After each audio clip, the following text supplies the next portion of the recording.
السلام علیکم ورحمۃ اللہ وبرکاتہ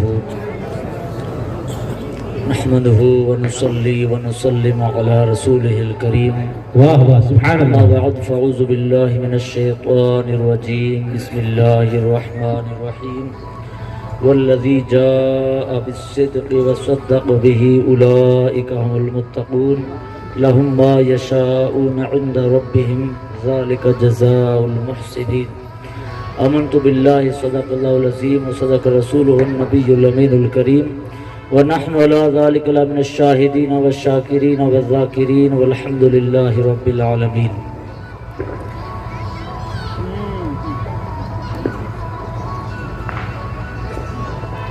صدیقیم نعرہ یا شاہ اعظم میزنم دمز شیخ غوث اعظم قطب عالم میزنم غوث اعظم بامنے بے سرو ساما مدد قبلائے دی مدد کعبہ ایما مدد. آئیے گفتگو کے آغاز سے قبل آقا کریم صلی اللہ تعالیٰ علیہ وآلہ وسلم کی بارگاہ رسالت معاب میں ہدیہ درود کا نذرانہ عقیدت پیش کیجیے اس انداز سے جس انداز سے خود خالق کائنات اپنی لاریب کتاب میں ارشاد فرماتا ہے ان اللہ وملائکتہ یصلون علی النبی یا ایہا الذین آمنوا صلوا علیہ وسلموا تسلیما. اللهم صل على سيدنا شفيعنا نبينا مولانا مولانا مولانا محمد وبارك وسلم صلوا عليه سلام دائما علیک یا رسول اللہ صلی اللہ صلى علیہ وسلم. الله تعالى عليه وسلم. اللہ رب العزت کا بے پناہ شکر و احسان کہ اس نے اپنے فضل و کرم سے نالین مصطفیٰ صلی اللہ تعالی وسلم کی برکتوں سے ہمیں اور آپ کو آج پھر ایک عظیم الشان دینی اور ایسی روحانی عرفانی شخصیت سے منسوب محفل پاک میں اللہ تعالیٰ نے ہم سب کو حاضری کی سعادت نصیب فرمائی ہے. اللہ تعالیٰ ہم سب کا اس جگہ پہ جمع ہونا قبول فرمائے. آمین. کافی دیر سے آپ حضرات نعتیہ کلام منقبتیں علماء کرام سے مدحان رسول سے سن رہے تھے اور مجھ سے قبل میرے عزیز مولانا محمد حاجی صاحب صدیقی سے آپ حضرات نے بہت بہترین انداز میں الحمدللہ ایک تقریر سنی. مختصر تھی پر ایک جامع تقریر تھی. الحمدللہ اللہ تعالیٰ ان کے علم میں برکت عطا فرمائے. یہ بیان کر رہے تھے کہ اللہ کی نشانیاں کیا چیز ہے اور اللہ کی نشانیوں کی تعظیم کرنا یہ قرآن و حدیث میں اللہ کی نظر میں کتنی اہمیت والی چیز ہے. بلکہ قرآن پاک میں تو یہ فیصلہ کر دیا گیا کہ کوئی بندہ کتنا ہی بڑا نیک نمازی زاہد پرہیزگار متقی ہو اگر اس کے دل میں اللہ کی نشانیوں کی تعظیم نہیں تو وہ دنیا کی نظر میں متقی ہوگا، پرہیزگار ہوگا، نمازی ہوگا، روزے دار ہوگا، لیکن اللہ کی نظر میں اس کو متقی نہیں لکھا جائے گا. اللہ کی نظر میں متقی اور پرہیزگار اسی کو شمار کیا جائے گا جس کے دلوں میں اللہ کی نشانیوں کی تعظیم ہوگی. سبحان اللہ. اب اللہ کی نشانیاں یہ تو صالحین کی جماعت یہ جہاں بیٹھ جائیں جہاں چلیں وہ جگہ اللہ کی نشانیاں، ان سے منسوب اگر کوئی چیز ہو جائے تو وہ اللہ کی نشانی. یہ جب اتنی اہم اور ایک اہمیت والی بات ہے اب ضرورت اس چیز کی ہے کہ اللہ کے وہ اصل در حقیقت وہ کون صالحین کی جماعت کے لوگ ہیں اور وہ کون متقیین ہے کہ جو خود اللہ کی نشانی اور جو جہاں بیٹھے تو وہ جگہ اللہ کی نشانی، ان سے اگر کوئی شے نسبت رکھے تو وہ بھی اللہ کی نشانی. اب ان کی تعظیم دل میں نہ ہو تو لاکھ سجدے کریں، روزے رکھیں، حج کریں، نوافل پڑھیں، اللہ اور اس کے رسول کی نظر میں وہ متقیین کی لسٹ میں آتا ہی نہیں ہے. تو جاننا یہ ہے کہ وہ اصل متقیین کون ہے. جو چلیں تو پہاڑ اللہ کی نشانیاں بن جائیں، جو کہیں ڈیرا لگا کے بیٹھیں تو وہ جنت کی کیاری بن جائے، اگر ان سے نسبت کوئی کتا بھی جوڑ لے تو وہ بھی جنتی ہو جائے. تو سمجھنا یہ ہے کہ وہ متقی کون ہے.